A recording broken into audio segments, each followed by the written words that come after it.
Orain bai, ekitaldiari amaiera emateko, lore batzuk jarriko dituzte eskulturaren zuloetan, exekutatu guztien omenez. Eta honen bestez, besterik gabe, agurtuko zaituztegu, egun ona izan dezuezuela eta mila esker hemen izanagatik. Aio eta egun ona izan.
Bueno, hemen estalkiaren azpian dugu dual deituriko lana. Kortenezko altzairuz eta polikarbonatoz eginikoa da, eta alde bakoitzak esan nahi bat du.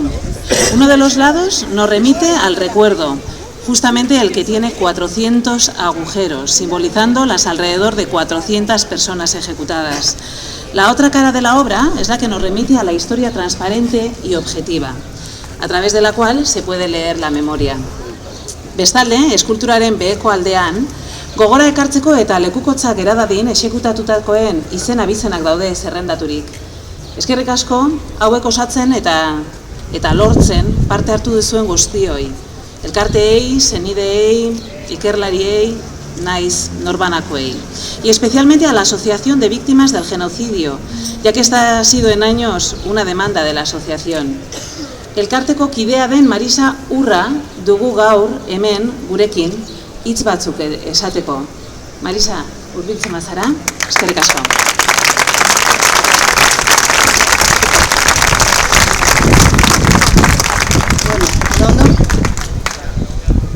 Egun on guztioi eta ongi etorriak. 78 urte eta gero, Espainiar zigor gabetasun eta edo impunitate eredua pairatzen jarraitzen dugu, eta baita ere eredu horren bidegabekeria, bihotz gabetasuna eta ankerkeria.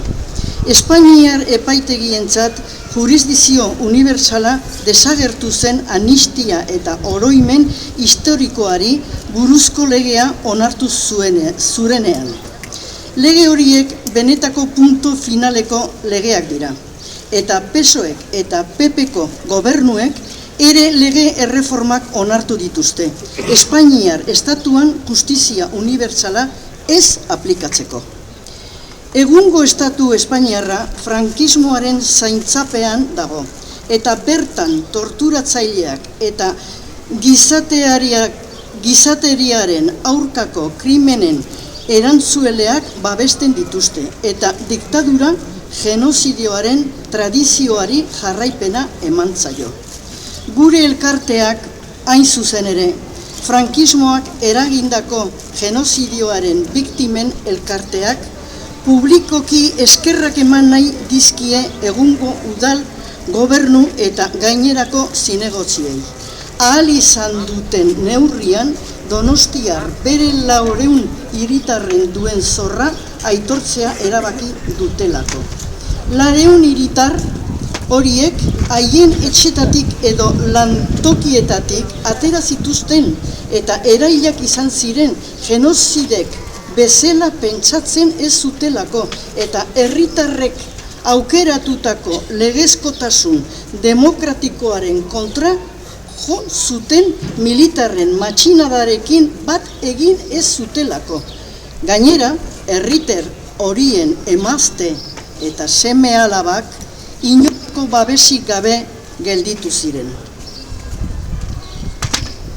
Por este motivo, amnesia institucional, queremos también recordar con admiración a todas las mujeres que con su coraje supieron sacar adelante a sus familias y transmitirles los valores que intentaron arrebatarles con el asesinato de sus maridos. Los objetivos que tratamos de conseguir se concretan en el desarrollo de 3 ejes programáticos. 1. La investigación de la verdad. 2. La consecución de la justicia efectiva y la implementación de medidas de reparación necesarias. 3. Garantías de no repetición, respetando las libertades individuales y colectivas. Para ello, se hace necesario la creación de una comisión de la verdad, que igual que la justicia, se nos sigue negando, padeciendo el modelo español de impunidad e inunidad. Tampoco ha existido reparación y actualmente seguimos observando la inexistencia de garantías de no repetición de las injusticias que se cometieron. Y eso nos entristece y preocupa. Izan gure eta banaketa indarrean dauden. Frankoren garaian 100.000 preso ere haien bizilekuetatik urrundu zituzten eta konzentrazio eremuetan eta espetxeetan eduki zituzten, eta baita ere espetxealdiak ere luzatu zizkien, borroren kapritxoen arabera.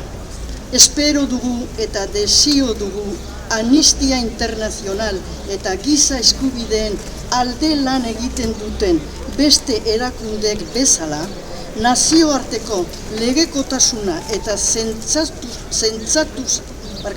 zentzutasun garaile aterako direla, frankismo soziologikoaren gainetik. Amaitzeko. Por otra parte, no podemos dejar sin criticar y exigir la rectificación, paz y convivencia del gobierno vasco como punto de partida cronológica el año 1960, tratando de ignorar que el genocidio franquista comenzó 24 años antes, en 1936, y tanto la convivencia como la paz no se construyen con la impunidad de los pactos entre partidos, sino con respeto a la legalidad internacional y los derechos humanos, donde todas las ideas y todos los proyectos políticos pueden prosperar en democracia. Es que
orain bai, ekitaldiari amaiera emateko, lore batzuk jarriko dituzte eskulturaren zuloetan, exekutatu guztien omenez.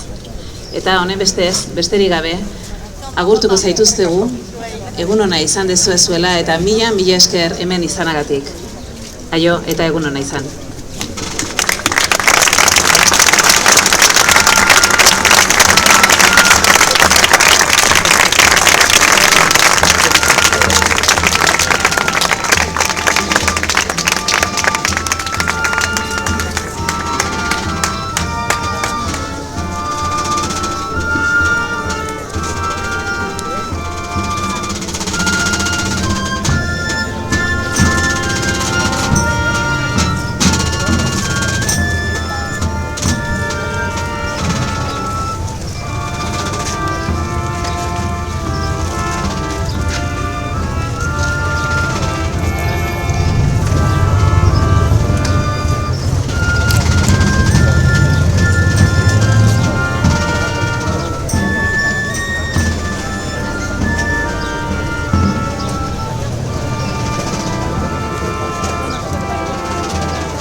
Historiako puntu odoltsu bat egu frankismoarena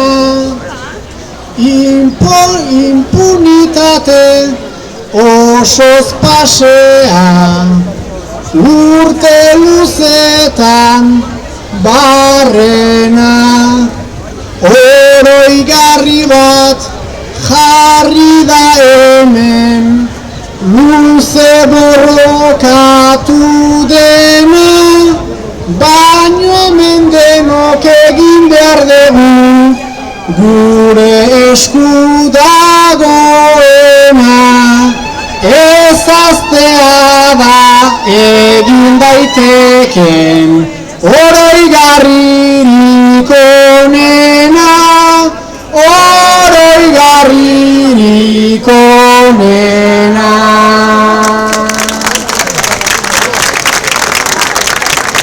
Horaxe, ondoren orazkari bat dugu. Dar de parte de Astuak, la Asociación Astuak Olvidados. Ayer me comentó Marcelo que hoy no podían acudir, están en Irún y también denunciando atrocidades franquistas. Y de parte de Astuak un sincero abrazo a los familiares de las víctimas de Donosti. Sin más, ofreceremos ahora Matalas de Benito Lertxundi, Echeveste y yo, con todo nuestro sentimiento y cariño.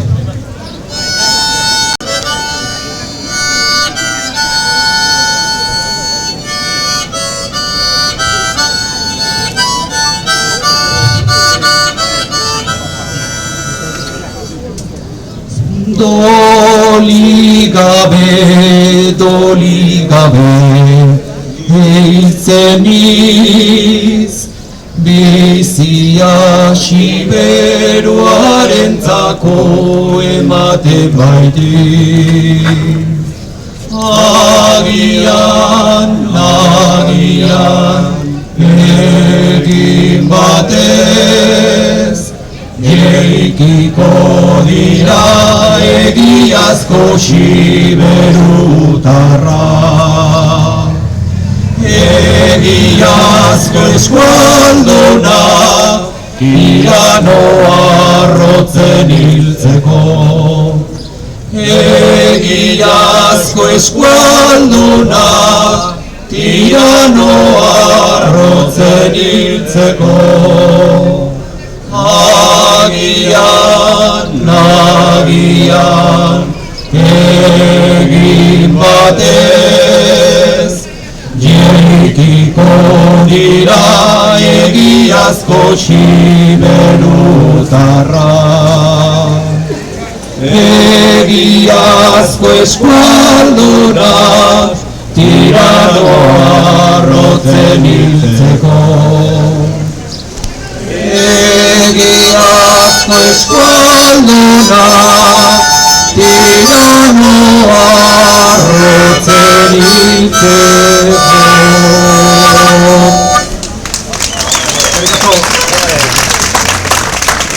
Batza hor, nonbait hor abez batza, prest daude eta eskeniko digute eta horrekin amaitutzat emango genduke gaurko saioa, sentitzen dut. Venga, horrengo arte,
Gehiago txoria